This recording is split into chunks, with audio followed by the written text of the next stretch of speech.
all the different streaming things, and so you kind of got like a 50-50. Does it work? Does it not work? Who knows? Right.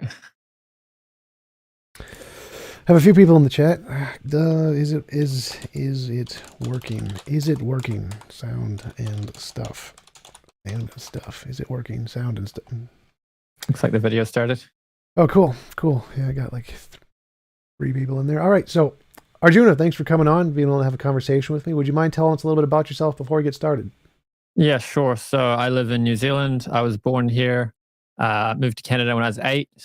So I essentially grew up there, moved back to New Zealand when I was 19. When I was like 11, we started going to church a lot, was a Christian. Then when I was 16, kind of philosophical issues with Christianity cropped up, and I always believed in God my entire life, but I lost interest in Christianity and sort of became eclectic, thinking I could piece together from different religions and get different valuable pieces here and there. And then when I was 21 back in New Zealand, I met the Hare Krishnas, and the philosophy made complete sense to me. So I've been practicing that for like the last 9 years. And I'm married with 2 kids, been married for like 7 years now. Cool. 4-year-old and 1-year-old boy. They're real hard work, but it's worth it. Congratulations. My condolences to your social life. So what is it about Hare Krishna that you think makes more sense than Christianity? I can't remember what the thought process was at the time when I was 16, but I was reading Socrates and stuff like that, and questions come up. Like, I mean, I think a lot of atheists do a good job of poking fun at Christianity and finding issues with it. And I agree with many of those same criticisms, and I find Krishna consciousness can resolve many of them.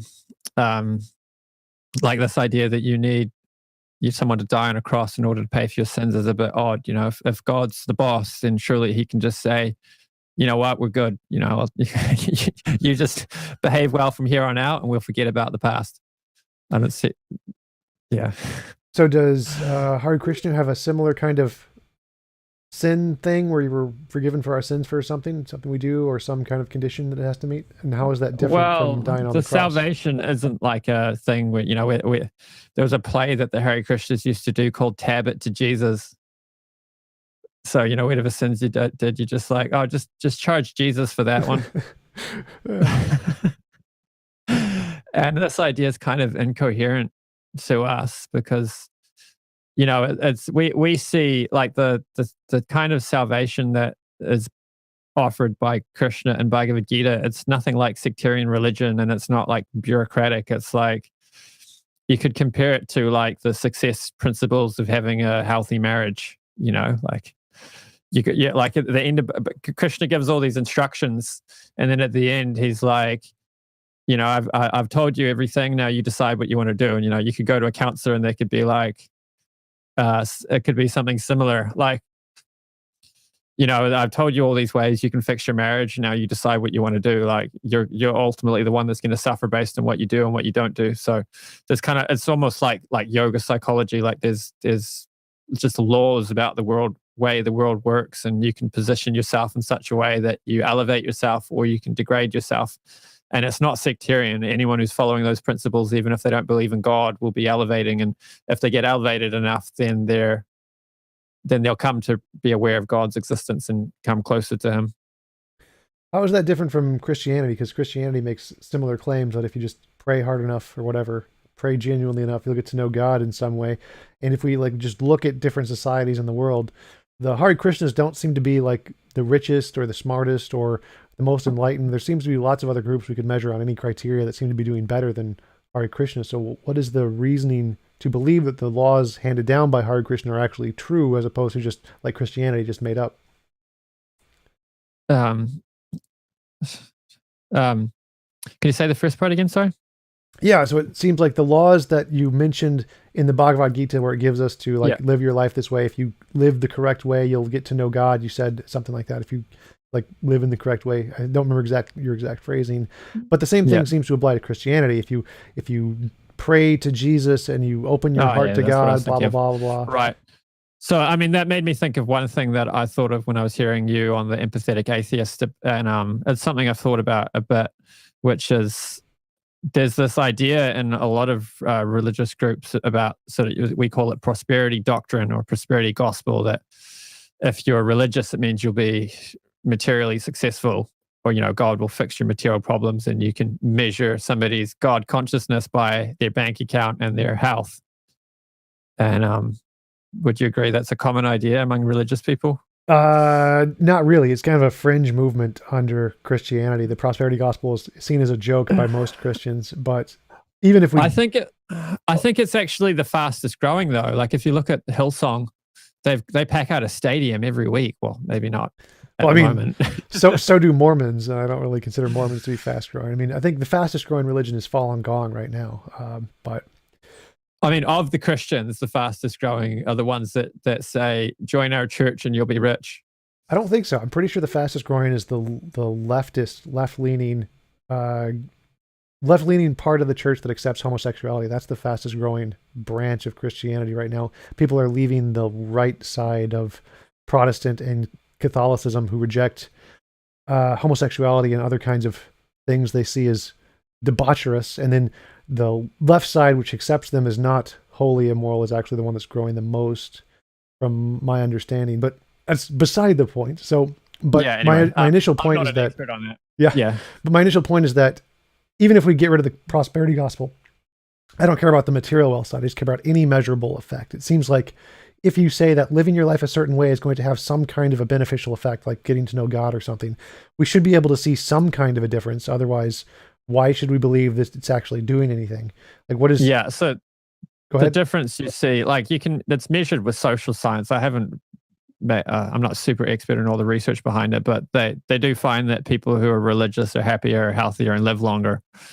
And like there's one verse in the Bhagavatam, which is one of our core scriptures, that says, for one who's advancing in God consciousness, it compares it to having a meal. So when someone's engaged in eating a healthy meal, three things happen simultaneously. They experience pleasure, their hunger goes away, and they get nourishment, they get energy. So in a similar way, someone who's advancing in God consciousness, they become detached from the material world. I think that's a pretty universal idea that if someone's religious, they shouldn't be like trying to keep up with the Joneses excessively, maxing out all their credit cards so they can get a fancier car. And, that there should be some detachment from these sort of worldly things, as they'll be getting their happiness somewhere else. They get a kind of bliss, a special kind of bliss. It's called, what's the word in the bhakti. They experience devotion for God, and they get a direct perception of the Supreme Personality of Godhead. And of course, we can't test that one, unfortunately. That's not testable. You can't test that one, no. But the other ones you mentioned, we can test, like all the different benefits. Those are all measured based on societal impact. So if you're in a group that is religious and you happen to share the religion, then there is a benefit. But the opposite is the case if you're in a group that is non-religious. If, for example, in secular countries, if you're a part of the religion, you don't see the same benefits. And you actually see the benefits if you share whatever ideology they have. So, for example, if you're in Iceland, Sweden, Denmark, whatever. Actually, Iceland, I think, is majority Christian. But any of the other countries, as long as you're a liberal, you have all of those benefits. But if you're a Republican, no, people hate you.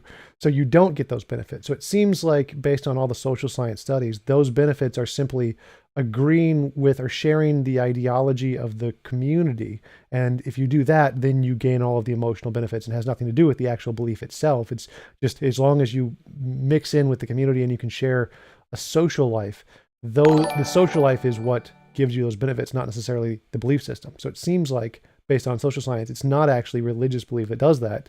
It's just social acceptance. The exception to that would be hermits.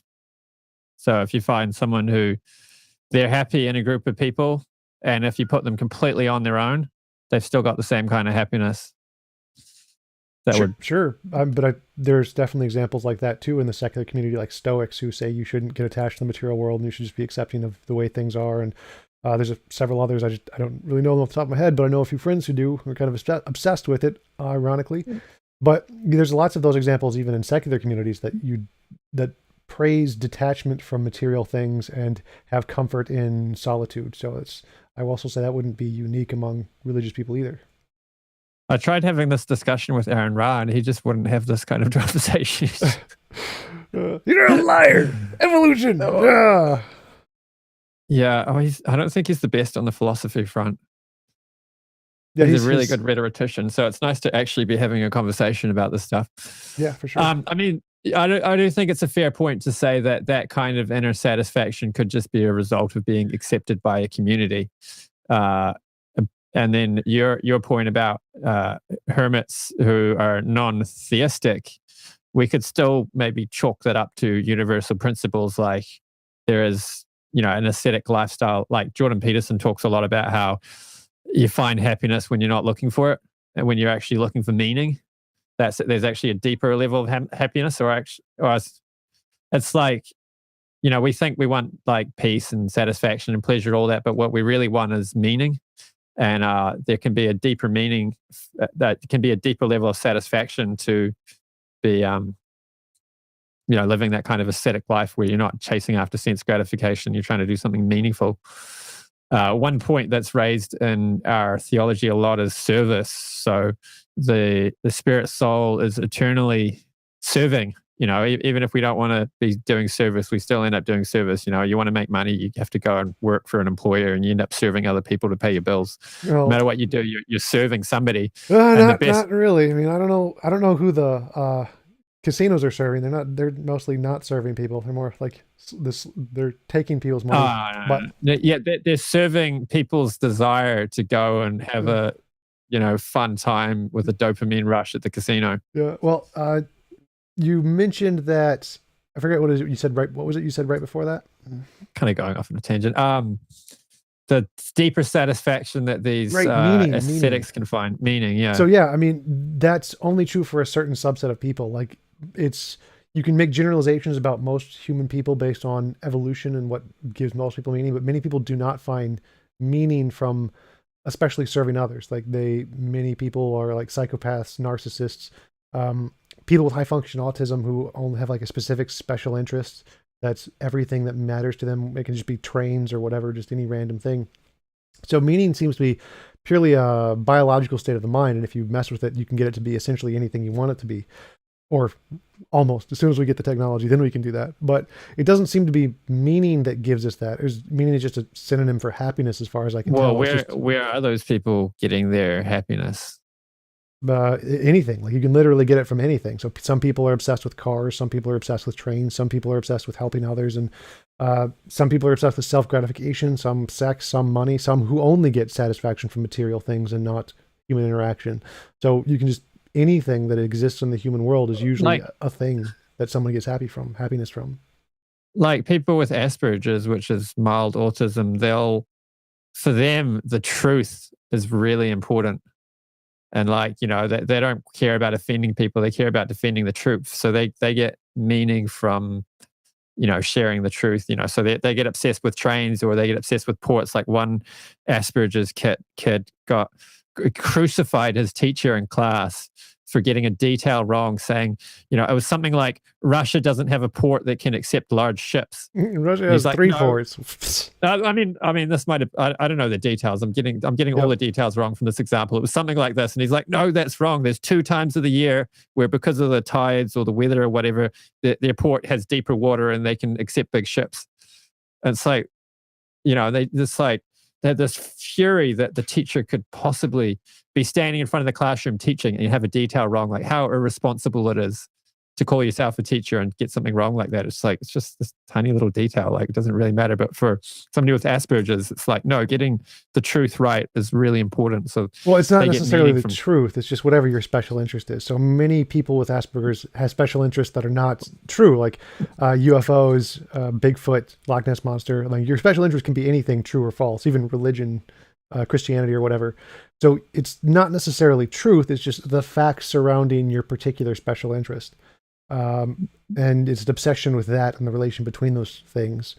So it's not truth that they're obsessed with, just whatever it is they are interested in.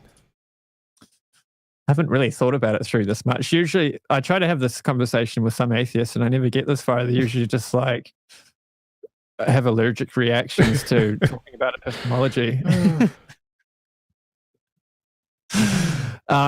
like taking the psychopath example, like does somebody's pathology make, a philosophical assessment of the average person invalid? No. So I guess we can rule that one out then. Well, I'm And not like, let's sure. It say, depends on what your point is. Like, if you're just saying the average person finds meaning in human interaction, well, obviously, but I don't think why would that be evidence of well, the Hare Krishna doctrines? That just seems to be evidence of evolution and social psychology. well, the point would just be referring to the soul. So the soul enters the body, and based on that body, so like the body is like a glove. The glove is shaped the same way the hand is. That's why it has that shape. So the soul has You're saying senses and so on. the soul shapes the body? The abilities of the body are plug into the abilities of the soul. So because the soul can see, hear, and touch and smell, the body can do all that too. The glove can't give you any ability you don't already have. It's just like a covering that alters your abilities. So the body is the glove and the soul is the hand in this analogy? Yeah. Okay, so did you say all living things have souls by your definition? Yeah, Okay. everything. So, you could take birth as a human in your next life, or as a dog, or as a sunflower, or Okay, so what would, and, like, if we could do the physical, does the glove, you said the glove can't give new abilities to the hand. So if we could change something in the brain to essentially give a new ability, would that decrease your confidence in your belief system that the body is the glove and not the hand itself? well, I mean, in one sense, it's kind of unfalsifiable because you could just say, "Oh, the soul always had that ability." I'm not sure what ability you'd think of. Like, I mean, if you could introduce like a sixth sense that we can't conceive of because we've never experienced it, then you just push the theology back. But an idea being unfalsifiable doesn't prove it wrong. It just means we have No way to don't have a reason differentiate to whether believe in it. it's, Yeah, yeah. yeah. With it, yeah. But my question would be more specific examples. Like, for example, if we can the glove cut a finger off more or less? Like, so for example, we have examples of essentially every aspect of human decision making. We know it's a part of the brain, that if we damage this part of the brain, you lose, like for desires. We know desires are a part of the brain. There was a person who had was a pedophile essentially, but he was ruled innocent because he had a brain tumor. And when they removed the brain tumor, he no longer had the desires. The brain tumor grew back. He regained the desires. They removed again, lost the desires. He had zero culpability because all those desires were caused by the brain tumor, and he wasn't culpable. So in that case, would you say, was that something to do with the hand or the glove? That's to do with the glove. So the soul by nature is pure, but we have rebellious desires, or we want to enjoy separate from God, or whatever it is. So we get given an opportunity to explore our desires down here, and in order to do that, we get covered over. Because it's like, if maybe we're getting into lots of theological details, if if there was no real alternative to having a relationship with God, then it wouldn't be a choice. It wouldn't be free will. And if it's not free will, then the relationship has no meaning. So we're given this opportunity, and to do that, we need to be given a particular body, which allows us to forget God. So the body reduces our abilities, and it alters it too. Like, I can take a light and I can put different diffusers over it, or gels to produce a different color from that light. That doesn't mean that the lampshade is producing the light just because tinkering with the lampshade tinkers with the light. It's just a filter over something that's already there. Okay, so let's go with a different example. We know choice is also impacted by the brain. For example, Phineas Gage, he had a metal rod shot through his head. And before that, Yeah. he was just a normal human being. But after that, he lost his ability to control his inhibitions, his impulse control. So anything he had a desire to do, he then did. But that also seems to be not his fault, because it was also a part of his brain. Like, literally, he lost the part of his brain that could give him the ability to make choices or to stop himself from doing things. Would that, in your position, also be the glove or the hand? Well, that's obviously the glove. I mean, like, I could be driving my car and, something goes wrong with the car and then it can't drive anymore and I'm stuck on the side of the road. or the thing won't move, shift sure, into for fifth sure. gear, so I can no longer go 100 kilometers an hour. Or if I do, I'm risking frying my engine because it's revving so high. Okay, Um, so some more examples. Like we know that morality is also a part of the brain. Morality, empathy, compassion, understanding, all of those can be lost due to brain damage and cause someone to become a psychopath. Those also hand or glove. well, like anything that can be manipulated by tinkering with the brain would be glove. Well, this is kind of my point, is that I don't know of anything that can't. Every single example, motivation, ambition, goals, all of those can be shut off. We have examples. Emotions can be shut off. You lose the ability to make any decision at all. Religious belief can be shut off or added on, like in epilepsy. We know that if the corpus callosum is damaged, you can actually have two independent personalities grow in the brain, one that's just religious, one that's an atheist. I don't know. How does that work in your worldview? Is that, which one are those, both the glove? I mean, you're giving lots of bizarre examples here. So we have this idea of karma. So based on what people have done in previous lives, and in this life, they get karma, and that karma it's severe bad karma to have a problem with your brain, because that really messes your life up. Oh, So sure, but you would I just would, say I'm leading these into, people have bad karma. well, I'm leading into something more specific here. It seems that every single one of our emotions, desires, proclivities, motivations, religious beliefs is all determined by the brain. So it's not just like, for example, taking a psychopath who is born a psychopath, we see them as being, well, they have free will, like you mentioned earlier. So they're culpable for their actions. But really, as soon as we gain enough technological advancement in the field of neurology, we're going to discover a cure for psychopathy where we can give them a pill and then they will regain their empathetic emotions and be able to say, oh, wow, I can't believe I did all those things. And I was so selfish and evil, and I didn't, and it was so evil of me to do those things. And they realized how it was wrong, which means it wasn't actually their fault. There was no free will there. They're a victim of their psychology equally as much as the brain tumor guy. Like, they have no responsibility at all for any of those things. So as far as I can tell, there isn't any part of the brain that isn't just a part of the brain. So it seems like that, given your example of this distinction between the glove and the hand, it's all just the glove. I don't see anywhere that there is this separate hand thing there. Again, we're going to come to the unfalsifiable problem here, but it's demonstrating a mechanism which achieves a particular result isn't proof that that mechanism doesn't have a teleology behind it, that there's no reason why it's there based on karma or free will or the intention of God. So all these mechanisms, like, people say, oh, we've done away, I think what you're getting at is probably a similar argument to the idea that we've done away with the idea that there's any God controlling the weather with atmospheric physics. Would you agree? We know nobody's controlling the weather because we know that heat differentials and pressure differentials and yeah, we wind and can't so prove it on with absolute causes. certainty, but yes, we know with as high as level of certainty as we can have that it's not being controlled. Yes. So would you say that's kind of similar to your point with the brain? Yes, I think so. Yeah, it's essentially, we know that every part of the brain is determined by physical processes, and there's no reason to believe we don't know of a function that isn't determined by physical processes. I mean, I've not come up to these objections you're raising before, which is to your credit. So I don't have ready answers for them. But like, there is research that suggests that, I mean, first of all, there's the philosophical problem that consciousness cannot conceivably be explained by reducing it to matter. As far as I know, the consensus in neurology, cognitive science, philosophy of mind, every field of the mind rejects that as a plausible argument.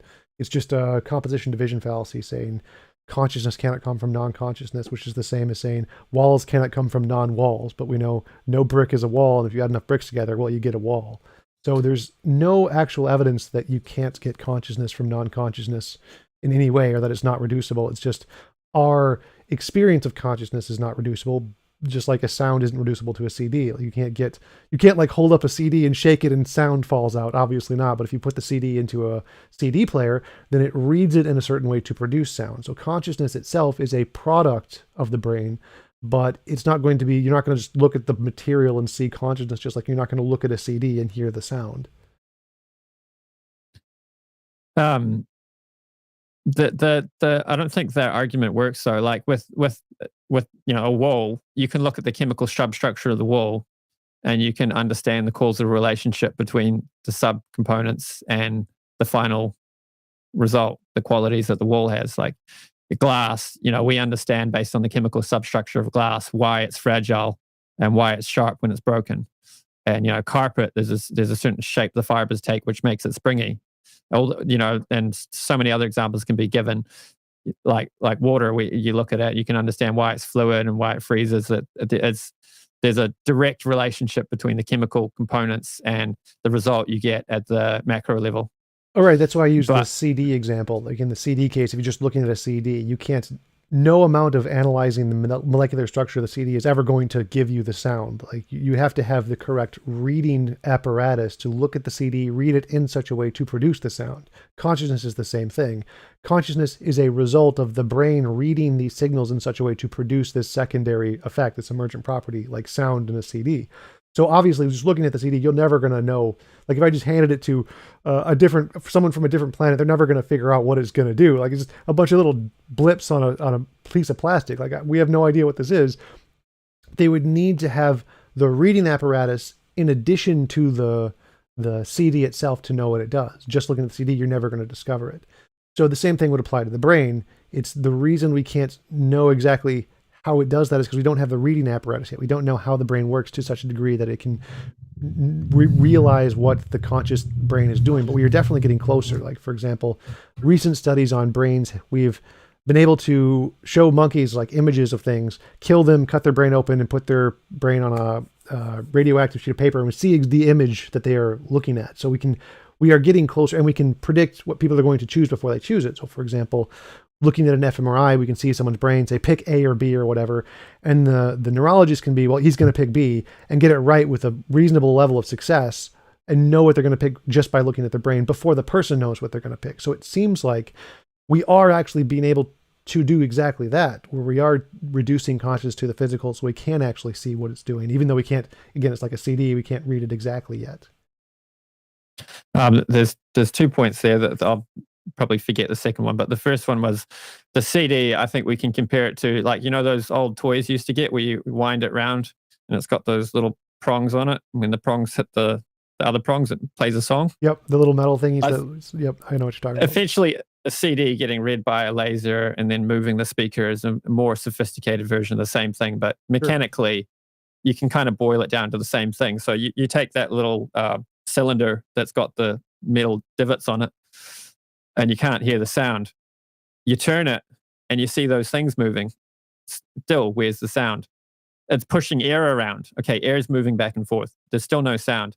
Gets to the eardrum, moves the eardrum back and forth, moves the bone in the ear, moves the little hairs that pick up different frequencies.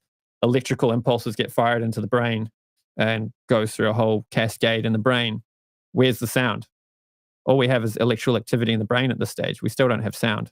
There's no conceivable way to get from that to a sound. Or an image is an even weird one because it's there's a half a second delay between the time it takes for your brain to process image and sound.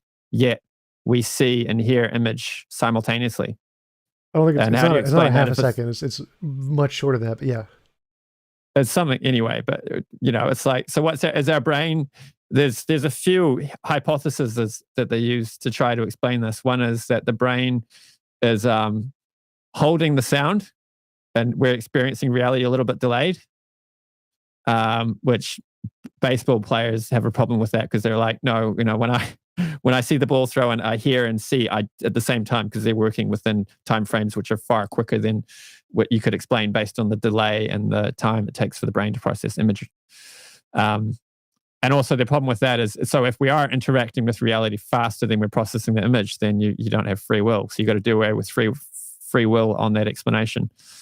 I'm not sure what the other explanations are, but in either case, it's a problem. So if there's a consensus saying we don't have a problem for consciousness, I'm not aware of that consensus because the people I listen to say it's pretty well accepted that consciousness is a problem to explain. It's particularly qualia. Right, the hard problem of consciousness, but that's, again, everyone in every academic field says that's just going to be material. Like not everyone, I but the mean, consensus. that's their philosophical presupposition. Oh no, it's none of it's a presupposition. So it's just a conclusion based on the evidence. For example, in science, if you have two hypotheses, A and B, and you say they're both to explain some phenomenon, what knocked over that cup, for example? I think it's a squirrel. You think it's a rat. And we say, well, if it's a squirrel, we'll see squirrel droppings. If it's a rat, we'll see rat droppings.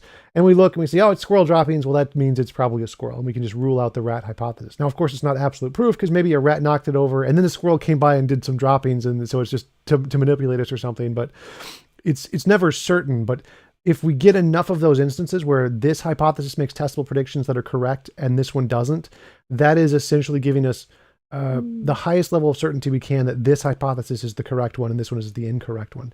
And in neurology, the materialistic one has always given us correct predictions, whereas the dualistic and idealistic one has never given us any, as far as we know. So the consensus in every academic field is that, yeah, the materialist one is right because it gives us the testable predictions, which are correct every single time. But the idealist one has never done so. So there's no difference between that and leprechauns or the Christian God or Jesus rising from the dead. It's just another hypothesis in someone's imagination, but has no actual evidence to support it. Whereas the materialistic one has lots and lots of evidence to support it. I listened to one of the talks you gave, or one of the other discussions you had, and I took some notes. And it kind of relates to this. So one point about the prediction thing is you can only make a testable prediction if the data isn't all already in, right? Yeah. Like, when they predicted the cosmic microwave background radiation. Sure, but I don't think it hadn't been discovered yet, so that they didn't know it existed and they predicted it, which added to the theory. But if we already knew all that existed, then it wouldn't be like, oh, they made a prediction and they were right. It would just be they have an explanation that best fits the data. Right, but I don't think anything ever has. We don't have all the data on any topic ever, so I don't know. Well, yeah, obviously. Well, we could have the relevant data for, the theistic ideas. Like, I mean, like what new data would come in relevant to the soul existing or God existing? Anything, novel testable prediction. So it's literally anything we don't know. If you could predict it, that counts as evidence. So for example, if there is a God or something and I can pray to the God and the God will make a gold brick materialize in front of me, poof, it materializes, that would be good evidence of the God. So it's literally any novel testable prediction of anything we don't know. It doesn't need to be specifically relevant to the soul. You're not one of those God could come down from the sky and proclaim his existence and I still wouldn't believe it. I just think I was hallucinating. If it was predicted beforehand, then I would believe it. If it wasn't predicted, then it would be just a phenomenon we're trying to explain. So it's about the What if it was just HARP and they were just using some fancy technology to make a hologram in the sky? Well, that's kind of like my example earlier of what knocked over the cup, was it the squirrel or the rat? Like, well, all of the testable predictions indicate squirrel, but we can't prove it with absolute certainty. Maybe it was a rat that knocked it over and the squirrel just came by and left droppings. So there's always, in science, we don't have absolute certainty, but we do have reasonable levels of certainty, like significant levels of certainty.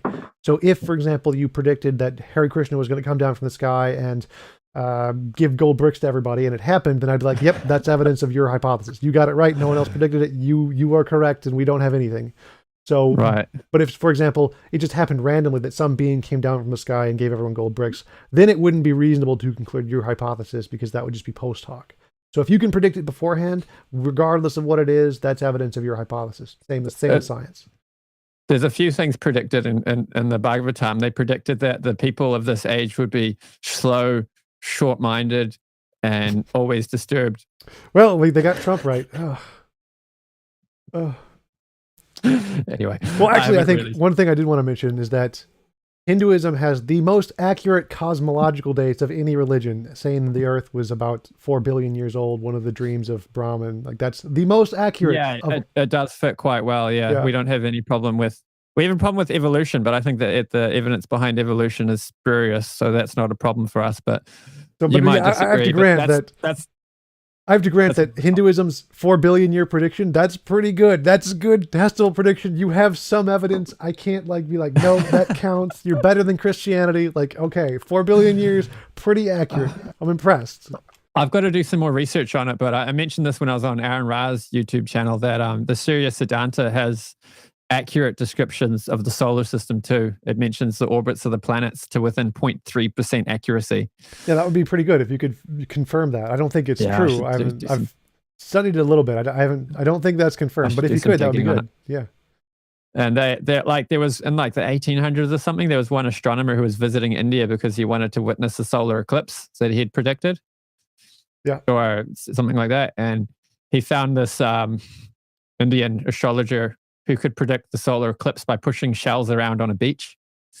So like the modern mathematical description of the orbit of Mars is 15 pages of digits. That's a lot of precision. Yeah, that would definitely count as evidence for sure. That's ridiculous. Whereas the Vedic idea is not so accurate. They only get it to 0.3% accuracy, but they have what's called bija values, which is, like you do measurements every 100 or so years and you insert these values into the equations, and that makes it accurate enough for you to do your astrology. And so they were getting accurate predictions, but the amazing thing is they'd simplified it. So the ability to simplify an equation shows a deep understanding of it. The fact that this guy could push shells around on a beach and do the equations shows a high level of sophistication. Yeah, I'd count that as a novel testable prediction. If you can say, here is my mathematical calculation of what's occurring, and you can get it right, that's a novel testable prediction.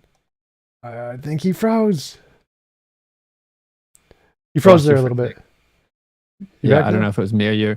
Anyway, and maybe I'll produce a video on it. I think it's worth doing. Yeah, definitely. I would count that as evidence. If you can calculate the movement of the stars or whatever, just using whatever your ideology is and get it right, that's a novel testable prediction. That means if I can predict how this is going to occur in the future, which we don't know yet, and you get it right, that's great evidence. How do you spell Hare Krishna? Hare? You want me to put it in the chat? They're arguing about it in the live chat. So. There it is. It's Hare. I'm on my other YouTube channel. Hang on.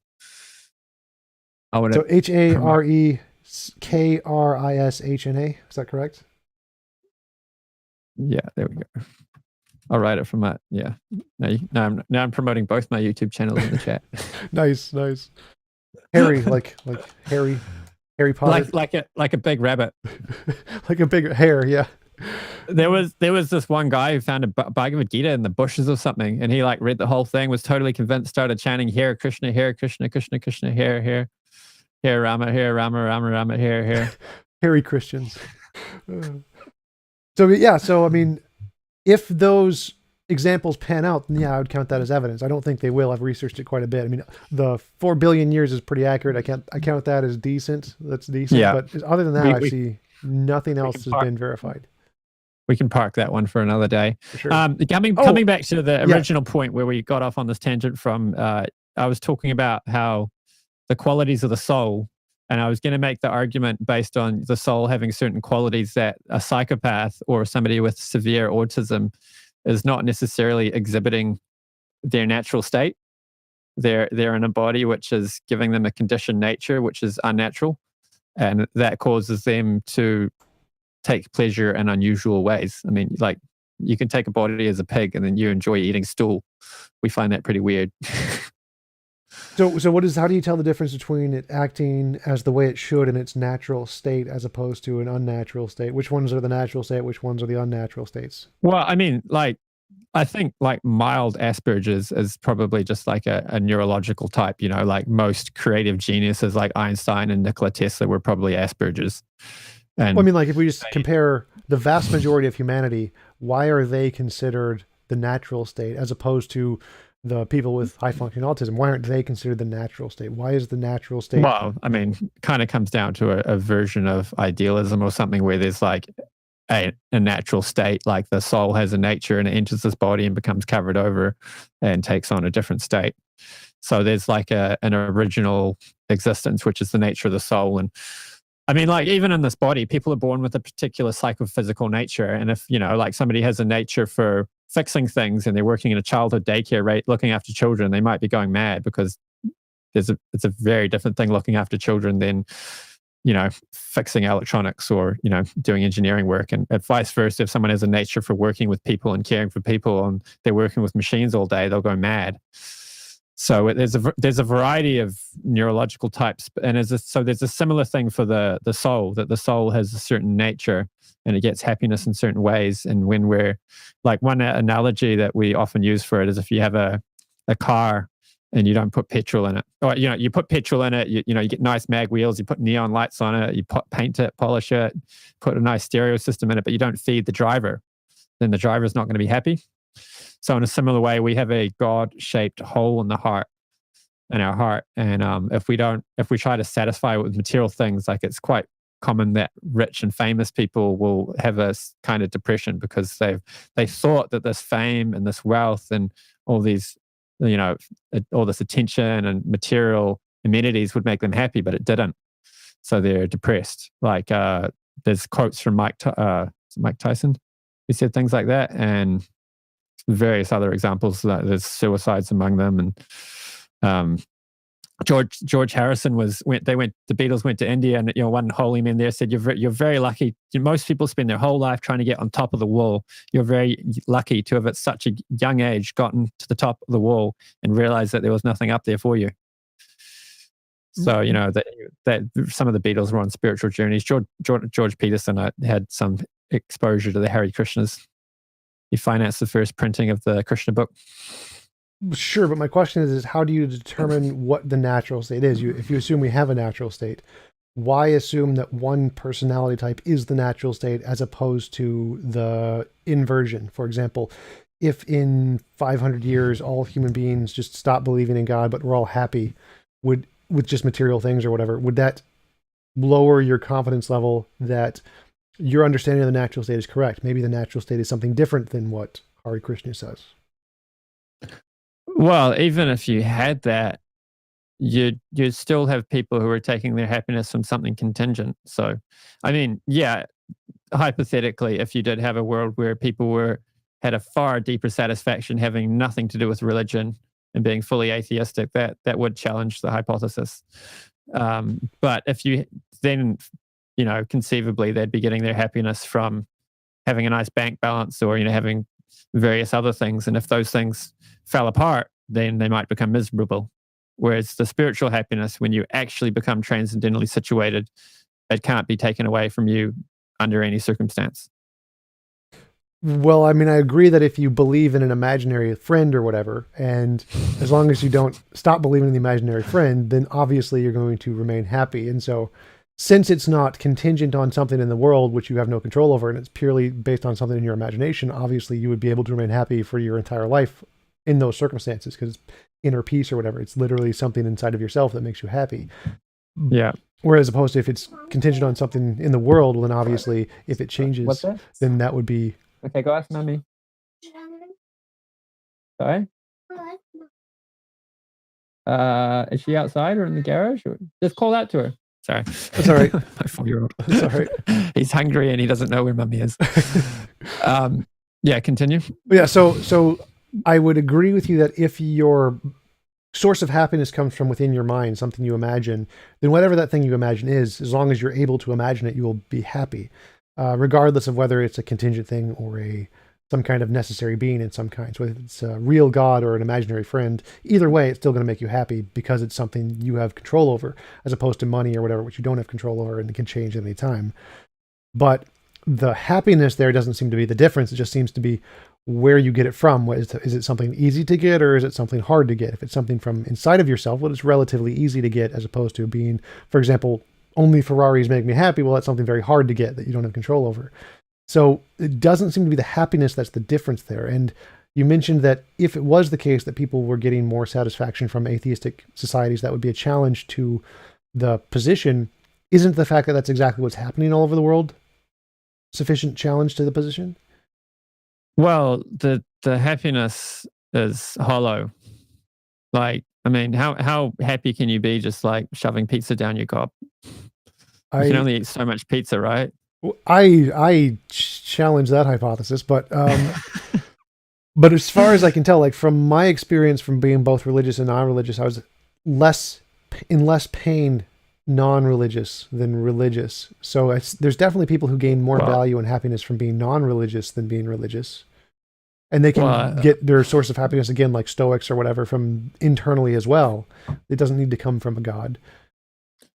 you might want to call this a no true Scotsman fallacy, but I find that accusation that's often leveled. I find that one dumb though. But I'd say that the religious community or philosophy that you had was probably not the greatest, and you can do better.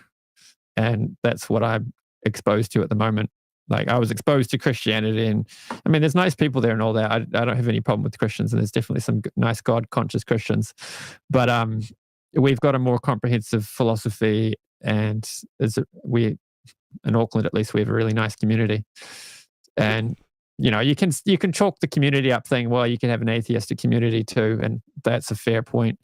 But yeah, I would just say that the kind of happiness that you get from the material things is more hollow. It's like, I mean, the proof is to some extent personal.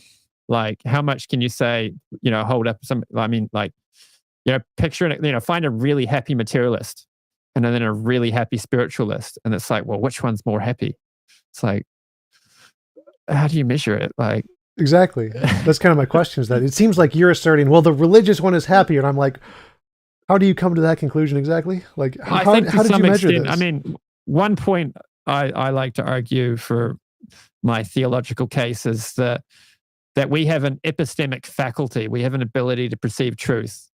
And there's virtue epistemology along with that. So it's contingent on our level of consciousness. Just like, for understanding mathematical proofs, you need to have a minimum level of mathematical acumen. So for perceiving truths about reality, you need to have an elevation of consciousness, just sufficient to be able to perceive that. So people who are really degraded in consciousness, they don't see the value in not causing suffering to other people. If it makes me happy, then I don't care who suffers. Whereas when you become a little more elevated, you realize actually it's a good thing to make other people happy while making myself happy. And, if my happiness is someone else's suffering, then it's not actually my happiness. That sucks. Right, I would agree with all of that, but I think the humanists agree with you on that, even without a God. So I still don't see your connection. I mean, I'm saying there's different levels. So I'm giving an example of something that everybody agrees to. Well, and then I'm saying it's conceivable based on this, that at a even higher level of consciousness, you perceive the truth of Krishna consciousness. Well, again, so I'd say, how do you measure this? How do you see which one is higher and which one is not higher? Because it seems like it's totally, this is my belief system, so I think this one is higher, kind of a thing. But I can just say the opposite. To some extent, it's self-evident. Like, you presumably you have dreams when you sleep at night, right? Yep, usually and nightmares. Sometimes you might think that the dream is real. So how do you know that your waking life is real and the dream is just a dream? Novel testable predictions. Oh, well, your novel testable predictions could just be features of the dream. Right, we don't have absolute certainty, but it's the same thing as the squirrel and the rat before. If it makes novel testable predictions, that's evidence for the hypothesis you are correct. And so if one of them... it's an internally consistent idea. And it maps onto your experiences. Right. I'm not sure. So we need some way to differentiate imagination from reality. Is any hypothesis real or is it imaginary? And the way we do that is we say there's some difference between my imagination and what I'm experiencing. For example, I can't lift my TV up with my imagination, no matter how hard I try. I'd love to use the force, but no force powers. So if I have some kind of explanation of what's going on in reality, then if it predicts something I don't know yet in the future, it's pretty good evidence that that explanation is about reality and not about my imagination. So if I can make novel testable predictions, that's pretty good evidence that what I'm predicting is reality, since I can't control it with my mind. Conceivably, you could have a dream, and in your dream, you could make predictions and they come true. Sure, and conceivably we could be in the Matrix, but conceivability isn't actual evidence. It's the testable predictions is. That's where we can... Well, my solution to this problem is self-evident proof, so that our experience of this world and of other people, the quality of that experience cannot reasonably be explained any other way than that this material world is real and other people are conscious just like me. So you don't think we could be in the Matrix? I think that we have an epistemic faculty that can cut through that. And I mean, the Vedic idea is that we are, and this reality is a kind of simulation. It's that this world is meant to deliver conscious experiences to living entities, to conscious souls. But it's real in a sense. It's not real in the sense that it's temporary, but it's real in the sense that we are here interacting with other people, and people do suffer and enjoy based on our actions and their actions in this world. So the reality of it is that we're having experiences. But I do think we can we can tell the difference between living in a simulation. That there's that was a thought experiment about if you could enter a simulation machine, a false reality machine, where you think you're having a reality, you can pre-program all the experiences you could have, but nobody would be conscious. You'd just be in there interacting with the simulation. That you give that argument to people. It's like you could have anything you ever wanted, but it wouldn't be real. Most people say, I wouldn't want that. I want to have a real life. That's kind of unrelated, but it shows how. The point I'm getting at is I think we can tell the difference between something being real and fake. And if we're going to doubt our epistemic faculties to that extent, then we can't have any knowledge of anything. Well, that's kind of some of the biggest problems in philosophy is like, how do we tell we're not in the matrix? How do we tell we're not in the brain in the vat, or Boltzmann brain, or the only brain in the universe solipsism? Like I don't know what you mean by we can just know intuitively, or we have epistemic faculties that can do this. Like, that's not really, it seems like circular reasoning. I can just know that it's the case. Well, I could just say that about anything. We could just know there's a God, or we could just know there is no God, or we could just know it is the matrix. We could just know it's not the matrix. It works equally as well for any belief system and its negation. So, well, one way it works is it's you can have increasing levels. So you could be eating green mangoes and think that you're eating ripe mangoes, supposing you'd never eaten a ripe mango. But the first time you have a ripe mango, you'll be like, oh, this is a ripe mango. I've been wasting my life eating green mangoes all this time. Now I know what a ripe mango actually tastes like, and I'm only going to eat ripe mangoes from now on. So in a similar way, you have a dream and you think it's real, but as soon as you wake up, your waking life is more real than your dreaming life. So, and like, it's the same with a logic, right? Like, how do you know a logical argument is true? It's self-evident that the relationship between the premises and the conclusion, when you comprehend the logic, is self-evident. Like, you can't prove 2 + 2 = 4. It's just, we know that it's the case. So we can actually prove that. There are actual mathematical proofs in the Principia Mathematica that 1 + 1 = 2 and 2 + 2 = 4. And they're actually really long. They're really complicated proofs. It's not like it's not simple and obvious at all. And logical proofs are definitely not obvious. Looking at formal logic is extremely complicated stuff that most people don't get. And there's multiple different kinds of logic, like standard logic, many-valued. Sorry.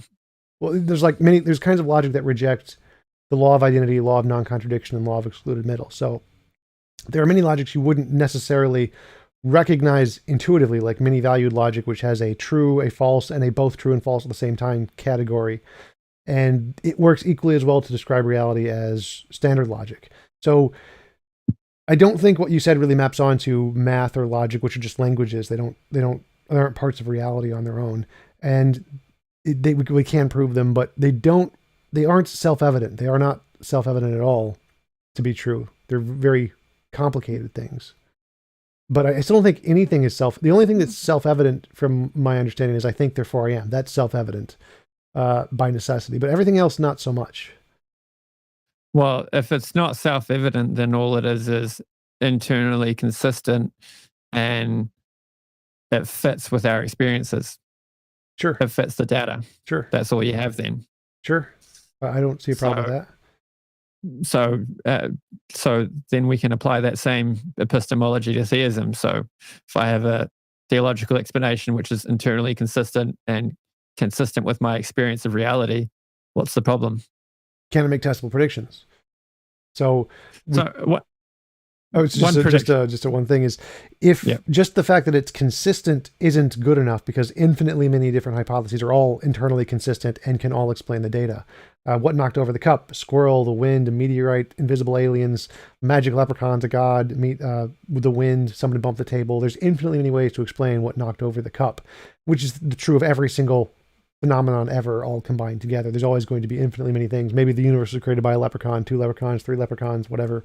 It's called the problem of underdetermination in science. There's always infinitely many ways to explain everything, anything and everything, and they can all explain the data, and they all fit the data. So how do we tell the difference between the two? And that's why we need the novel testable predictions, because if one of the hypotheses can predict the future, that sets it apart from the rest, because every one of them can predict the past, every one of them can explain the past and the present, but only a select few can predict the future. And that's why we have good reason to believe those are true, as opposed to the ones that are just internally consistent and can explain the data. I mean, regarding the prediction thing, how do I made that point about how, the data could already be in the relevant data. So, like, I mean, with regard to theism, it's conceivable that the proof of God's existence might not be something we find in a test tube or under a microscope or in a telescope. It could be something we find in our conscious experience of the world and our interactions with the world and other people, which is something that the data is available to all people every day. Like when I was little and we did Easter egg hunts, my mum would hide the Easter eggs right out in the open, and we'd be looking under the couch and all sorts of weird places, and it'd just be sitting on the coffee table and we wouldn't find it. So it could be that the data is already available, therefore there's no predictions to be made. We just need to look at what's the best explanation for the data we already have. And I can argue that theism is the best explanation. I don't understand, because we obviously don't know everything. So there's obviously something you could make a testable prediction about, but I don't know how we could have all of the data. I don't know how that would even be possible. I mean, the data that is has relevance to the hypothesis. I mean, like one prediction would be, that the religious practice works on consciousness. So following the religious practice given in Bhagavad Gita should give a particular result. And if you made a similar practice that had nothing to do with the religion, that was atheistic or whatever, it shouldn't give the same result. So chanting Hare Krishna repeatedly should give a certain benefit, and chanting Coca-Cola repeatedly shouldn't give that same benefit.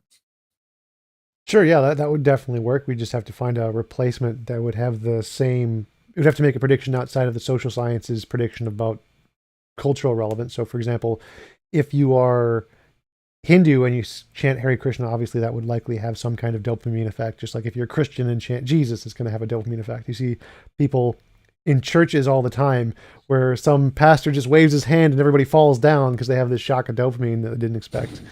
But it seems like if it was like just somebody who had no connection to Hare Krishna or no knowledge at all, and they said it and got some change or some demonstrable result, that would be good evidence for sure. Yeah. I think someone has done a study like that. I'll look into it. What you'd want to do is give people a word that sounded like a Sanskrit word, but wasn't actually Sanskrit, so that people couldn't tell the difference. Yeah, that would be good. Although a lot of people probably know Hare Krishna is a bona fide mantra, but you could probably give them something that they equally think is bona fide. I bet I could find someone who has no idea who that is in 5 minutes just walking down the street. Yeah. So another thing I wanted to bring up was free will. You mentioned free will. Now, the consensus is there is no such thing as free will in most fields. Free will seems to be impossible. Like anything you do is either going to be determined by reasons, in which case the reason you did it was what caused the choice, not any kind of free will. Or it was done for no reason, like it was just, you had no reason to do it, it's just I picked it at random or something. And randomly doesn't seem to be free will. So it seems like the only two options you have are it's done for reasons, in which case it's determined, or it's done for no reason, in which case it's random. And neither of those seem to be free will. So how would you respond to that? How do you incorporate free will into your worldview? I've listened to Stephen M. Barr's audiobook. He talks about this a bit in there. What's his name? Ancient Physics and Modern Faith. Stephen M. Barr. Usually when I quote him to atheists, they're like, that guy, what are you doing quoting that guy? He's nonsense. I'm like, I'm just giving him credit for the idea. I'm not quoting him as an authority. Jeez. Yeah, where are you quoting that guy? He's such a terrible guy. I have no idea who he is. I don't understand why so many people use ad hominem arguments. But yeah, so based on listening to him, I got the idea that free will is it's neither random nor determined. It's a third category. And that's one definition you could give for free will. The other common definition is the ability to have done otherwise. Right. And so I'm asking, that's- how is that possible? So from my perspective, if it's a third category, how do you get that third category? Because I'm like, as you mentioned, logic earlier, it's either P or not P. So P is done for reasons, not P is not done for reasons or done for no reasons. So the causal relationship between the soul and how it exercises free will over our actions in this world is desiring. So we desire some things and we reject other things. But I guess primarily all you're really doing is desiring. So the mind is accepting and rejecting. So you have some experiences and you think, I like this, and you have other experiences and you think, I don't like that. And it can get more subtle. So as far as obviously the deterministic hypothesis lacks evidence. Like, you can't prove it. The only way to prove it would be able to, study everything about a person's brain and the world they're interacting with, and then with 100% accuracy predict, or with a high level of accuracy, predict the actions they take in the world. And, you can't do that. Like, even with the case where somebody has a brain tumor which causes them to, go around killing. It's like, the brain tumor explains the violent behavior, but the brain tumor doesn't. The tumor doesn't explain why they picked that weapon and killed those people. There's a lot that's still open to question about why it happened in precisely that way. So what level of accuracy would you need? So for example, we can already do that. We can just look at an fMRI, know what the person's going to pick before they pick it, with 5 seconds ahead, with reasonable high levels of accuracy. And we just discovered this technology, fMRI technology, within the past decade. So we already have. But can you do that and know what they're going to pick in 30 years? Once we get to a high enough level of accuracy, yeah. I guess. My question is, if you how put much? a timeline on that, you could say it's a falsifiable hypothesis. But if you just want to say in the future, scientists will prove this, it's like, okay, well, that's nice, but what have they done now?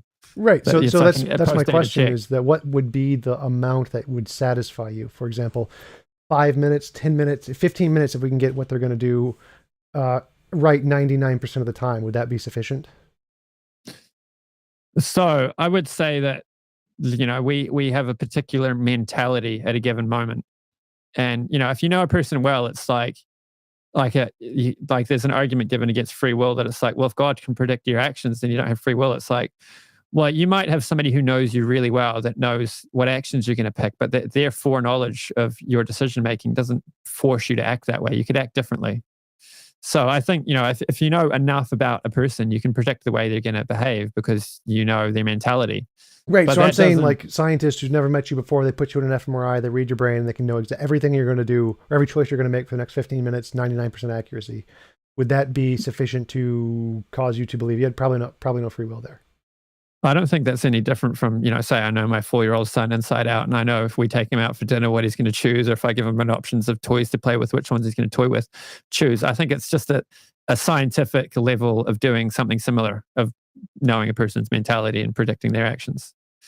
So, and I would say that doesn't bar us having the ability to change our mentality. So, some people are born and they see their parents being abusive to each other and they think, I don't want to do that. I'm going to be different. And some people do that and they just, let's say there seems to be a causal relationship between witnessing and experiencing abuse and becoming abusive yourself. Like, it's definitely correlated. Yeah, it's actually higher. Like, so if you experience abuse as a child, you're more likely to be an abuser yourself. Yes. But you get a number of people who experience abuse that are like, no, I'm not going to be like that. And they do all this self-improvement stuff and they change their mentality. So how do you predict which child is going to grow up to do all the self-improvement and which child's just going to fall into the pattern? Certain kinds of genes that have certain kinds of connections neurologically. There's actually one recently I've been studying related to depression, where there's a specific kind of a gene that if you have it as a child, if you experience negative things, they become exponentially negative emotion. They have an exponential growth of how negative they are for you. Whereas if you don't have this gene, then it's just a standard rate of 1, 2, 3, 4, 5, whatever. I forget what it's called, additional, whatever. So if you have this gene, then having repeat negative He disconnected. No. I lost you for a sec. Anyway, I heard you and the chances of having repeat. Yeah, so if there's this gene if you have this gene and you have repeat negative instances, then the emotional response you have will become exponentially bad. After you have like 5 or so, it'll just be intolerable, and you're more likely to have those kinds of resenting outbursts as a response to them. So if you have this gene, you are more likely to become, like, significantly more likely to become a child abuser in that case, as opposed to someone who gets over it. So we can definitely look at your genes and know what's most likely going to happen based on their brain chemistry. I don't see how you said that if we could look at the brain and know exactly what someone's going to do for the next 15 minutes, you say that's no different from just knowing their personality. I don't quite understand. It's a higher level of the same thing. Just like I compared the CD to the thing where you turn the wheel and you get the noise on the little prongs. So like it's just a more sophisticated version of the same thing, is what I'm saying. So just using your God example, if God knows everything you're going to do, and if we rolled back the clock and there's no way you could have done otherwise, is that still free will? Well, if you couldn't have done otherwise, then it's not free will. Free will is the ability to do otherwise. That's right. So if God I'm not sure if God does know everything we're going to do or not. I'm not sure what the verdict on that is based on our theology. All right, this is just hypothetical. So hypothetically, if God knew everything we were going to do, and there was no way to escape God's premonition, then we would not have free will, right? God knowing what choices we're going to make doesn't mean we're not making a choice with our own volition. It just means he knows us so well that he can predict. So remember, if we couldn't go back and do otherwise, we don't have free will, right? So, to me, free will is that we're choosing the experiences we want to have. I want to go away from things that cause that experience, and I want to go towards things that cause that experience. So if the causal factor, or if not the only cause, there's other causes, but if one of the primary causal factors is my decision to move towards certain experiences and away from others, then that's free will. I'm making a conscious choice, and different people have different desires, and some people will get exhausted with a particular thing quicker than others. Right. So I like chocolate ice cream. You like vanilla ice cream. We go to the ice cream store. I buy chocolate. You buy vanilla. Obviously, but going based off of the other definition, the definition of being able to do otherwise. So if we roll back the clock just infinitely many times, God knows the choice we're going to make every single time. It's the same choice. That would mean we don't have free will, right? No, because the causal element is still our choosing to have certain experiences. That's still the factor that's making the decision. God's foreknowledge isn't determining the action. He's just aware of the action. So it's not the ability to do otherwise. It's the ability to make a choice. I did find that decision quite weird. The ability to do otherwise given a slight change in our desiring. Okay, so that seems to be like, if everything was identical, obviously the same thing would happen. But if the soul is a little bit more exhausted with that activity, or a little bit more pining for another activity, then if you don't change one element, you're not going to get a different outcome. Right. You've got to have something changed, and so if something changed, for it to be based on free will, it would be the soul's desiring, and God could be aware of that too. Right. I'd say that would be exactly consistent with determinism. What we say is that your actions are determined by your brain state, and if you wanted to change it, you'd have to change some feature of your brain state. Your desire would just be a neurochemical response. But yeah, essentially the same thing. So I think that's called compatibilism, is what that position is. Well, that takes agency away, right? Yes. Well, you have the illusion of agency. Right. So in neurology, we consider your free will to be just simply your brain state, whereas in your case, you believe it's a soul thing. But based on the definition you gave, I don't think that would qualify as free will, like the libertarian free will that Christians like to think of, that you could have done otherwise. That seems to be just you're doing what you're determined to do by either your soul's desires or by your brain's desires. And you couldn't have really done otherwise because it's determined by those desires. I think using the word determinism here is a bit out of place, because you're applying determinism to the soul choosing. So if the soul makes a free will conscious decision, you're now calling that determinism. Well, you said the soul's choice was based on its desires, right? And the desires are a feature of the soul. Right. So I'm saying that if your choice is determined by the desires, then it would be the same as if your choice was determined by neurons.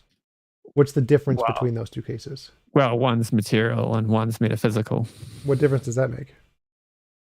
Well, it's like, for example, I could make a chair out of wood or glass or plastic or metal, but it's still a chair either way. So, for example, if you wanted to call this free will, if your choice is influenced by your desires, well, then couldn't I just call my choice that's influenced by my neurons equally as free as the soul version that you're espousing?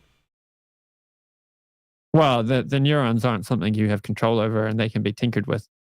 Do I have control over my desires? Yeah. I mean, the problem I have with your use of the word determinism here is, when you have a cause and an effect, you can use the word determined. But generally, the way the word determined is used is as a alternative to free will existing. So, there's determinism, chance, and free will. Well, right. So I'm not trying to focus. Free will and my ontology is determining. Floating head. Well, yeah. So my goal here isn't to focus. You're on YouTube. Wave. Wave to all the people on YouTube. Like, run away. So my goal here isn't to focus on determinism. My goal here is to compare the two. Like, my belief system is that you have desires, and those desires are influenced by your brain state. And then the choices you make are going to be influenced by those brain states. And you're saying they're influenced by these supernatural desires. But I don't see any difference between these two ideologies. It doesn't matter what you call them right now. Determinism, free will, it doesn't make a difference. It seems like just like you believe that your desires, which are supernatural, affect your choice, I believe the desires, which are natural, affect the choice.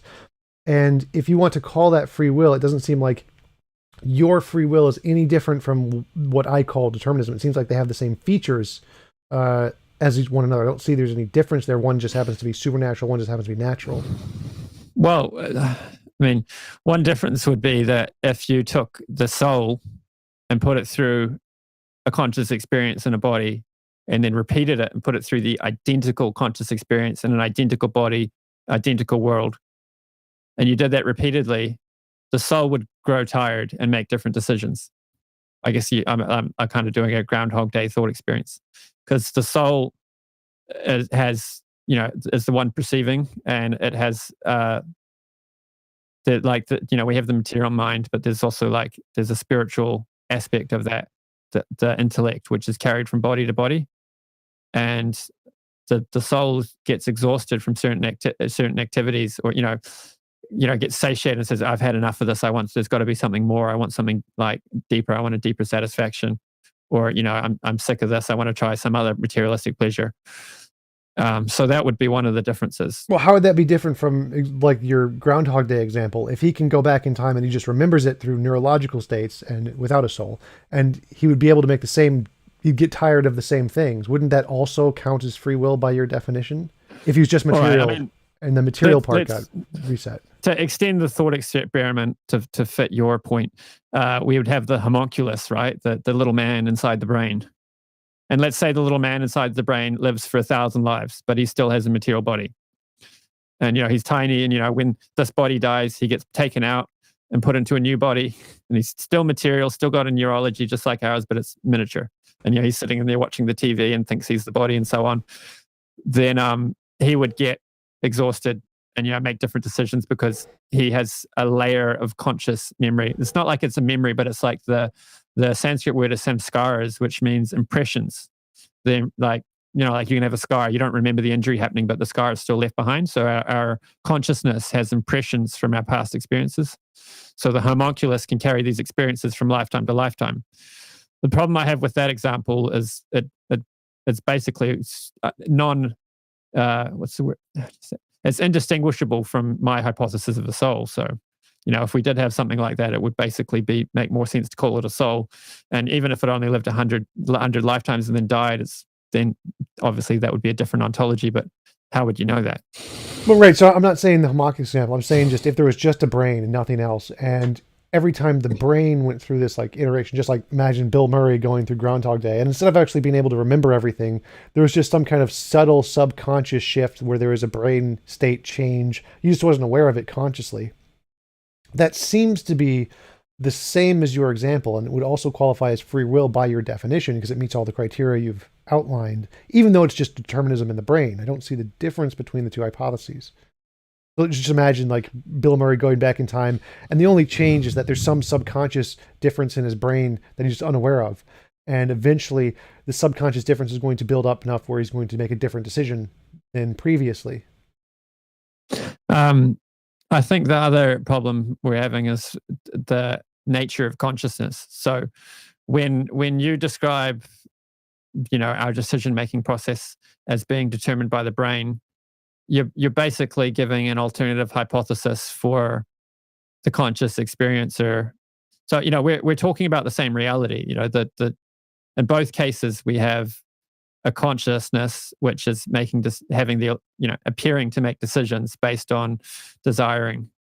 The problem is, can you it comes down to consciousness. So if consciousness is produced by the brain, then you have determinism. It's determined by physical processes, and then you have the illusion of free will. Right. If consciousness exists separate from the body, then the consciousness has a role to play in our decision-making process. The soul. Right. So I'm just granting both of them could be true, like two worlds, one where your hypothesis is true and one where my hypothesis is true. And we're saying you have this thing you define as free will. And you've listed a set of criteria that qualifies what free will is. And I'm saying, well, this world, which is purely deterministic, seems to have all those same properties. So even if we grant your hypothesis is true in your world and my hypothesis is true in my world, it seems like by your definition of free will, the determinist has equally as much free will as you do in your soul world. So I don't see how that's where the question is. What is the difference between these two? Because it seems like all of the things that you're describing can be achieved in a purely deterministic world just by having someone go back and having some subconscious brain state change. Again, I think it comes down to the soul. So they seem to have the same qualities simply because you've taken the same phenomenon. So we're both talking about the same phenomenon. That's why they seem to have the same qualities. So the question is, which explanation better fits the data? And the key thing we need to explain here is the desiring. So can you reasonably explain our conscious experience? Like I enjoy, like let's say people like going for a run, and some people that, they love physical exercise and they don't mind the suffering that comes with it, the aches and pains in the body. They just get more pleasure from it. And other people, they go for a run and the suffering in their body outweighs the pleasure that they get from it, let's say. So how do you explain the conscious experience that some people prefer one experience over another, when really what it comes down to is how do you explain consciousness having experiences of qualia and then moving towards some and away from others? I don't think so, because my argument here is that we just grant you're right. Just say you are absolutely 100% right. Here is a universe where everything you're saying is 100% true. And we also grant I'm right. Here's a second universe where everything I'm saying is 100% true. And they have all the same properties. You say free will is the ability to do otherwise, because if you do the same thing multiple times, the soul is going to have some kind of a desire shift. It's going to get tired of something. And I'm saying, well, that seems to be happening in this deterministic world where I'm right. This person's going back in time and there's a subconscious shift in their brain state, and their subconscious shift is making them tired of this one thing or whatever. And by your definition, that seems to fit all of the criteria you require of free will, other than instead of it being a soul, it's a natural getting tired of rather than a soul getting tired of.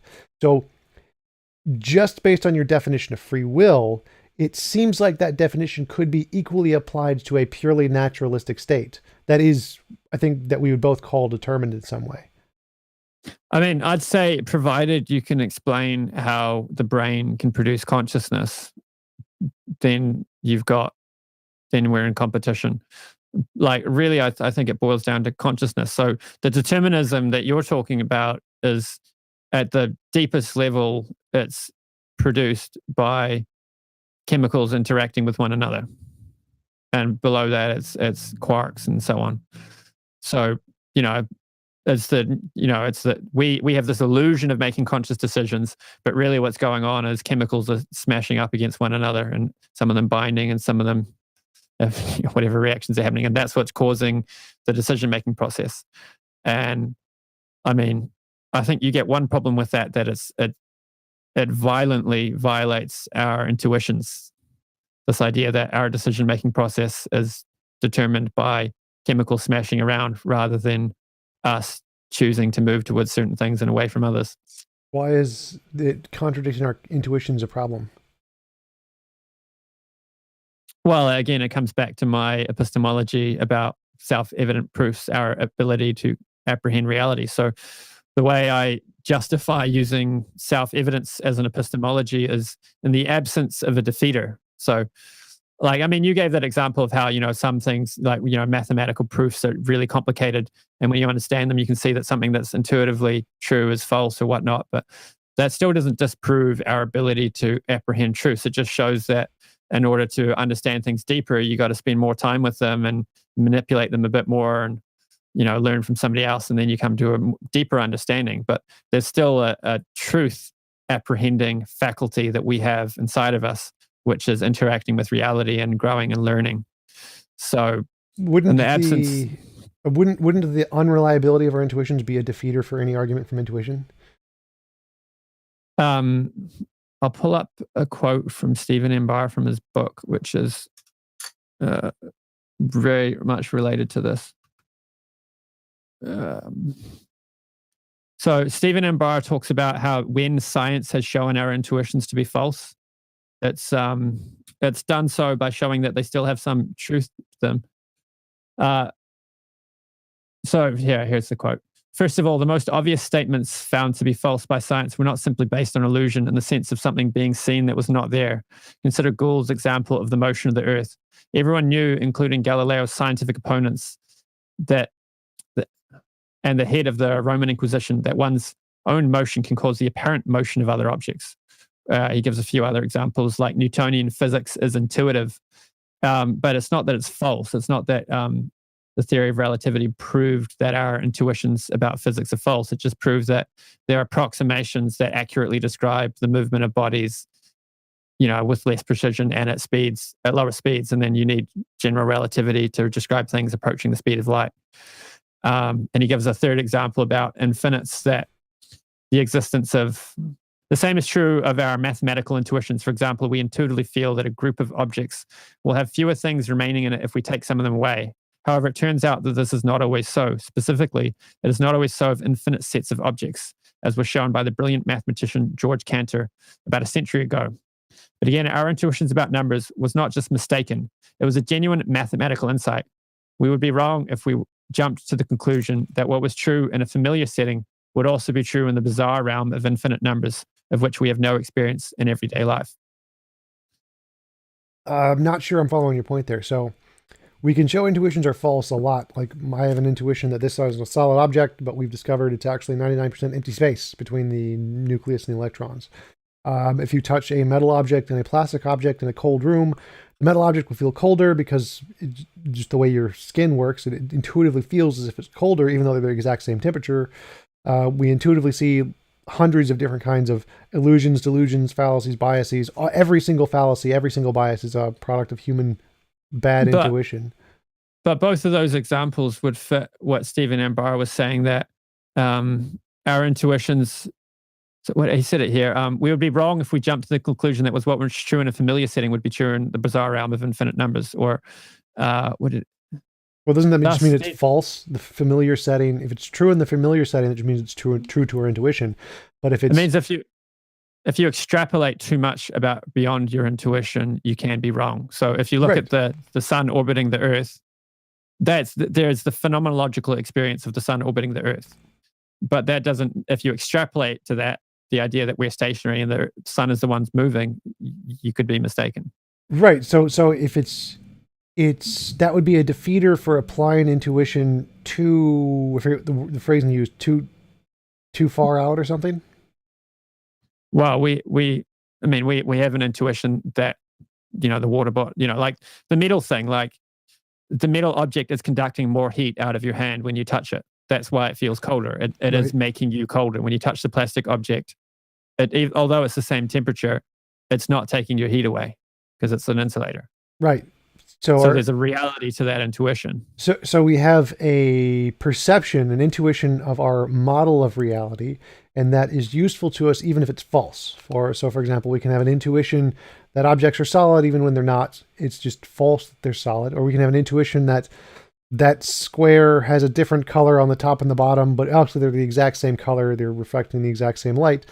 Every illusion, every hallucination, every delusion, those are intuitions that we can prove are false, but they have a useful application to them. Type 1 and type 2 errors. If you hear a rustle in the bushes, you think it's a lion, you run away and you survive. If you don't think it's a lion, you get eaten by the lion. And so the people who thought it was a lion survived. And so now every time we hear a rustle in the bushes, we think it's some kind of a mind just because it's beneficial to survival, even though it's obviously false most of the time.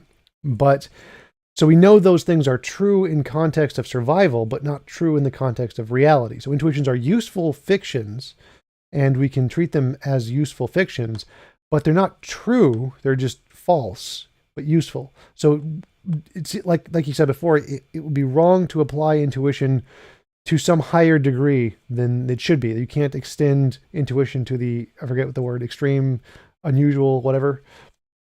And when we are talking about reality itself, that would be one of the extreme, unusual things where we cannot apply intuition. Intuition is perfectly reasonable to apply to our everyday lives, to how we perceive the world, to our models of reality. But it seems like one of those cases where we definitely have defeaters for intuition is when we're trying to apply it to the fundamental nature of reality. That's where intuitions just are not applicable. It's one of those extreme, unusual things that we can't use intuition to discover. Yeah, I mean, when I say intuition, I'm not talking about like, oh, I've got a feeling, I don't trust this person, or, I'm going to bet on these numbers. And, I'm not talking about that kind of like the way it's colloquially used. I'm talking about an ability to apprehend truths about reality. So when I wake up from a dream and I say, oh, that was a bad dream, and now I'm back in my real life, that's kind of what I'm talking about, this ability to differentiate, one thing's more real from another. So when you eat ripe mangoes, you know that you're eating ripe mangoes, or when you eat a healthy meal, you know that meal gave you nutrition. Well, I mean, I think all of those things fit into the same category. I don't see how those would be different from just illusions, because there could always be just a more ripe mango that we just haven't discovered yet. Or there could be another reality beyond ours that's even more real than this one. The fact that's one of my claims, actually. that there could be another reality beyond this one that when we elevate our consciousness we'll perceive. Right. So the question is that why do you think we should be able to trust that method when it may not be? We should, at any given time, we should trust our deepest perception of reality. So whatever's like most blindingly true to us at a given moment, we should trust.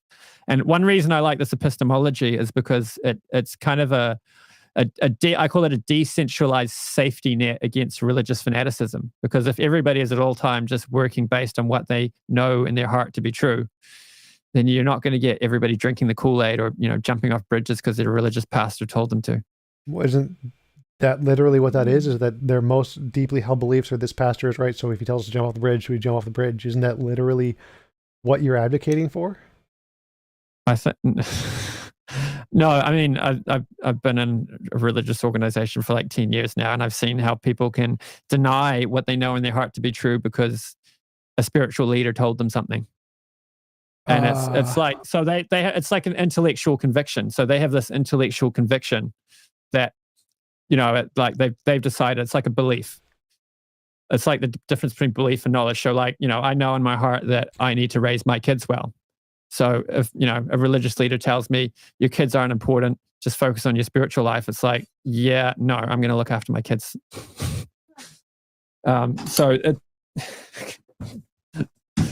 Speaking of, right on cue. So I don't see a way to differentiate between the things we know in our heart is true and the intellectual beliefs. That seems kind of arbitrary. Like, because many people, one of the main arguments against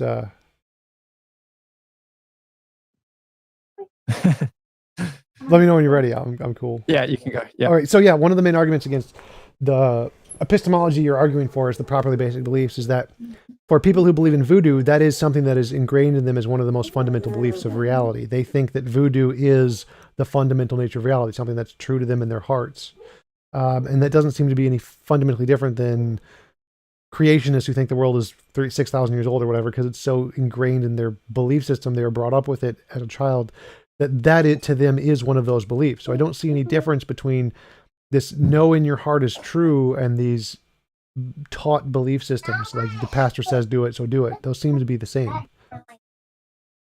Well, I mean, the difference would be, like the ripe mango analogy, like provided people don't have philosophical like biases against certain things being true, like cognitive dissonance can stop people from perceiving truth. So you can give somebody something which is obviously true, and if their cognitive dissonance is too strong, they just won't accept it. So, like say a spiritual leader tells them something, and they love this person, they believe this person's a spiritual guru, and there's a conflict between what this person's telling them and what they know in their heart.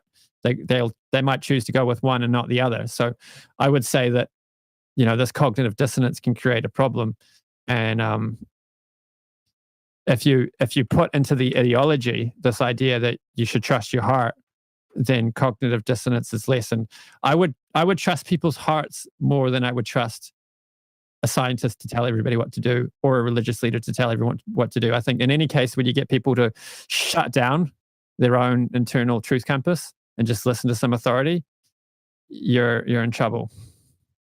I definitely disagree with that. I'd say that do what the scientists say is usually the best option. But how do you tell that how does that stop us from having a scientific autocracy where the scientists just become the new religious leaders and the tyrannical leaders just tell the scientists what to tell everybody?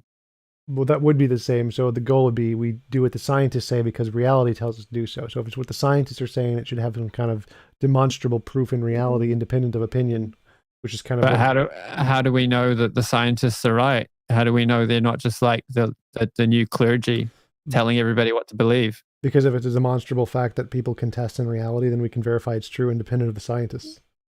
But then we're using our epistemic faculties to decide who to trust. Well, we're determining which reliable demonstration of reality, and we're trusting reality. So, I mean, it's not our epistemic faculties, it's reality that we're trusting.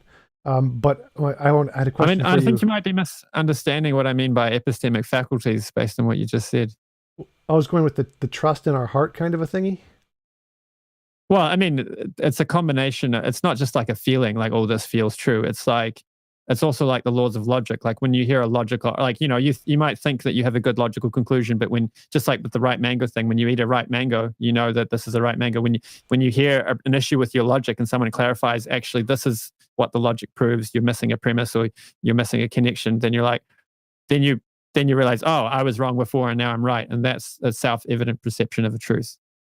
Yeah, I think you're trying to make a distinction that I don't really see. Like, for example, the mango one is purely emotional. It would be like just what I would see as equivalent to listening to what your heart says, essentially. And the science one would be a different faculty altogether. I don't see those as the same thing. It would be like we know enough about the brain to know that if you're making a decision, if I presented you with a logical argument, but it contradicted your deeply held worldviews, you'd reject the logic. No matter how good it is, it wouldn't make a difference. Flat earthers do that all the time.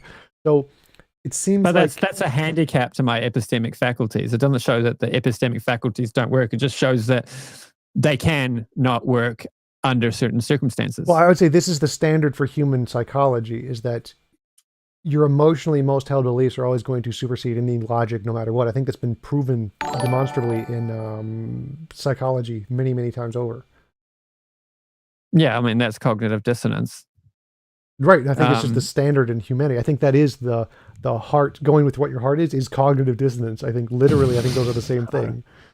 That's not what I mean by the word. I think we need to bring in virtue epistemology. So virtue epistemology means in order to acquire knowledge, you need to have certain virtues. So if you want to be a scientist, you need to work hard and study and listen and be open-minded and, be logical and so on. So in a similar way, there's certain qualities which can impede our ability to understand truths about reality and other qualities which accelerate it. And, some of them can impede it to such an extent. Like, I mean, you get super intelligent scientists who are super religious, and you get the same who are not religious at all and are anti-religious. So Yeah, I think You I know, just I think I just have to clear up what you mean by listening to your heart, have a more formal definition of that. But we've got yeah, a few questions for you if you don't mind. sure. If karma affects the soul hand because based on actions of the body glove, and yet we know damaging the body directly affects the actions of the hand, how does that influence the soul, which is separate? So the soul is not affected at all. The soul cannot be burned by fire or slain with a sword or anything. It's smaller than an atom. It doesn't even make sense to give it a measurement because it doesn't exist in a material sense. What's happening when manipulating the brain is affecting the consciousness or our interaction with this world is just like like I'm on this call right now.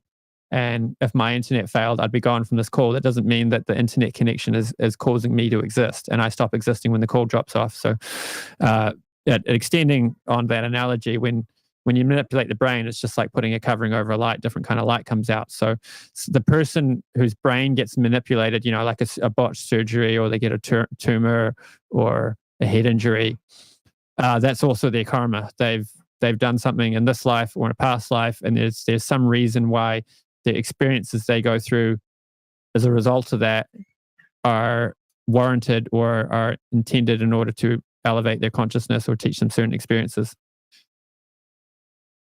So Justin Maurer asks, he'd like him to clarify, does he believe that nothing the body does can affect the soul? If so, what is the practice for? Well, the soul can suffer according to, so the soul is not harmed, but the impressions on the consciousness of the soul are carried from body to body. So what we take with, if our consciousness is elevated or degraded, or in the exact ways in which that happens, that the body is affected in that way. So, if we have lots of, you get those stories of kids who remember their past lives, and a lot of them are traumatic deaths. They'll remember, jumping out of the sky tower or something horrific like that. So these impressions can be carried with the soul into the next body.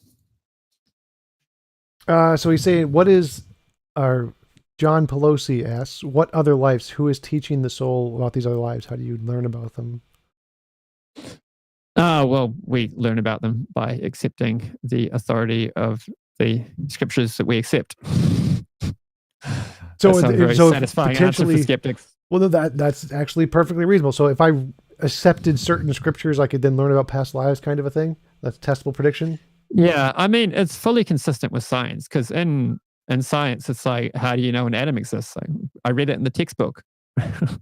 Novel right? Testable predictions. That's how. Okay, but have you done the testing yourself, or you've just taken somebody else's word for it? Yeah, anybody can do them. So it's, for example, you don't need to make a testable prediction about the atom itself. You can make a testable prediction about the combination of atoms. So, for example, if I throw a baseball at somebody, it'll hurt or whatever. Any novel testable prediction would work. It doesn't necessarily have to be about the atom itself. Same with like God. Well, that doesn't prove electrons and quarks and up quarks and down quarks and neutrinos. That does. That's exactly what it does. So just like my example of if I prayed to God and God produced a gold brick, that wouldn't be proof of the God. Obviously aliens could have done it or whatever, but because it can predict these new things we don't know yet with a high level of accuracy, that is evidence of the hypothesis is true. So even if we don't have to prove gluons and protons, all we have to do is show if this hypothesis is true, then here's something we can predict in the real world without having to look at the gluons individually. Right. So if Krishna consciousness is true, then people who practice it will become blissful, become detached from the material world, and perceive, the real ripe mangoes. All right. And so if we can do that with a different, the pudding is in the tasting. Right. So it's a subjective thing for the person who has the experience. So if we could accomplish that with a different ideology, would that be evidence the other ideology is true also? Or well, we hold to a version of inclusivism or perennialism, that the spiritual knowledge is delivered to many cultures at many times, but some cultures get an abridged version, and some cultures give a roundabout version. So, of course, So if they have like a contradictory, the one I'm practicing is the comprehensive knowledge with the most direct path. But then, Buddhists, they're worshiping something impersonal. But we believe that impersonal thing they're worshiping does exist, but that there's a a higher reality beyond it. So there is an impersonal, warm, fuzzy effulgence which you can merge with, but it's not eternal, and there's a higher state beyond that. So we don't think that these other religions are necessarily like completely false. We just think that they're missing some of the details.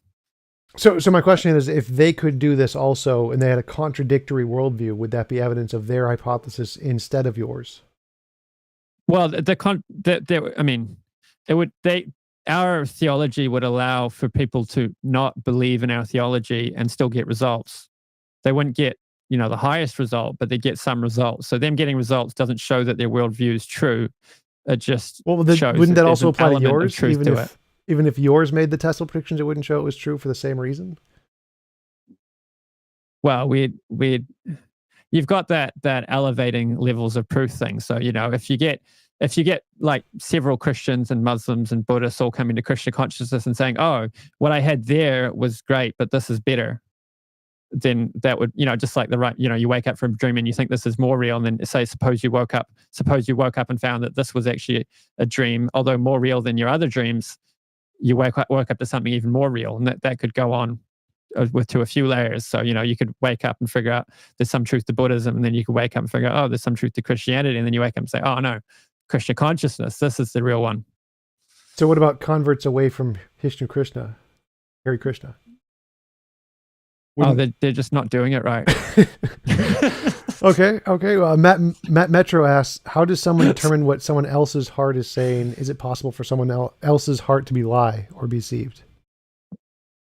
How do we know what someone else's heart is saying? Yeah, how do you know? You mentioned like the distinction between what's true to their heart or what they know in their heart versus what these like a pastor is saying or whatever. How do we know? I mean, I'm pretty sure like all mothers know that their job is to raise their children well. And so if a pastor manages to convince their mum they should kill their child, that pastor has convinced them intellectually to reject what's in their heart. Right. So how do we determine what are the things in their heart? We just know it intuitively? Is that kind of the thing? We know it intuitively. I mean, you can see cognitive dissonance in action. I mean, you like, I haven't really meditated on this much, but like, you can see when somebody's having a conflict, like, my guru is telling me to do this, but I don't know if it's the right thing for me to do, but he's my guru, so I should listen to him. Okay. You can see when it's happening on like the mental platform, and there's not really a strong conviction that I know what he's like, I mean, this is sort of an in-house thing, but like when I'm anti-religious fanaticism. And when I see people being fanatics, I'll coach them like, like when your guru gives an instruction that is good for you, that there's a different experience. It's like, I know, like I might not want to do this, like when somebody goes to a personal trainer and they want to be a professional athlete, it's like, you're going to have to work your butt off. It's like, you don't like that instruction, but you know that it's good for you and it's true. If you want to get the result that you're being promised, you're going to have to follow what they're saying. So we can have this conviction, we can have this experience that when the guru gives an instruction, we know that he's telling us something we should follow that's ultimately for our betterment. And, alternatively, we can know when it's like, yeah, I don't really see how it's true, but anyway, he's my guru, so I better do it. All right, so Charles in Solo asks, I'm convinced, like his heart is convinced him that he's married a soul-sucking demon. How can be certain that is from his heart and not a false belief? I mean, it's possible for somebody to have a psychosis and think crazy things. I imagine he's just doing a parody. Yeah. Argument there, and that's not actually what he thinks. I should hope so anyway. Hope so. Can't be certain on that one. Give it a 50-50. But I mean, it is possible for people to, have psychosis and misunderstand reality, but that doesn't mean that other people his question is it's a reality. Serious question is, how did you tell this particular belief would be true or false? Like, what is your criteria? Okay, well, I mean, for the person who's having the psychosis, if they could tell, they wouldn't be having psychosis, would they? Mm-hmm. But from the outside, there's features that you see when a person is, and like in mental health, they can look for like people that have mental illness. That there's concomitant things that go along with having bad mental health. Like they have problems in their personal relationships. They can't keep a job, or I don't work in mental health. I don't know all the details, but there's signs that a person is mentally unwell. And so I imagine if somebody believes that they married a soul-sucking demon, and all attempts at exorcism have failed. It's like, well, the chances are that that person's probably having trouble in their interpersonal relationships and might have other markers of mental health problems, in which case you would question their ability to apprehend truth or to perceive reality. But alternatively, when we look at religion, we find highly intelligent people who have high quality interpersonal relationships. They have strong relationships with their kids and their spouse, and lots of good connections in the world, and hold down a job and do great intellectual work. So we can't really question these people's mental health. Makes me think of Kent Hovind. But that's all the questions we have. So I think that's a good place to. Much. What? I've never listened to much Kent Hovind. I can bring myself to. Oh, it's just because you talk about healthy relationships and hold down a job. It's like the exact opposite for him. But it was just a joke. So. Okay. Yeah, that was it for the questions. Thanks for coming on. It was a really interesting conversation. I really appreciate you taking the time to have a conversation with me. I enjoyed that. Thank you. Yeah, absolutely. It's nice having an actual intelligent conversation based on philosophy and evidence and stuff, not just, an allergy to, the idea that I could offer an epistemology for my beliefs. Yeah, for sure. Yeah, thanks. I'm going to get prepared because I have another debate coming up, so I got to get going. So it was great talking with you. I'd love to talk with you again sometime. And okay, cool. Thanks. Head out. See ya.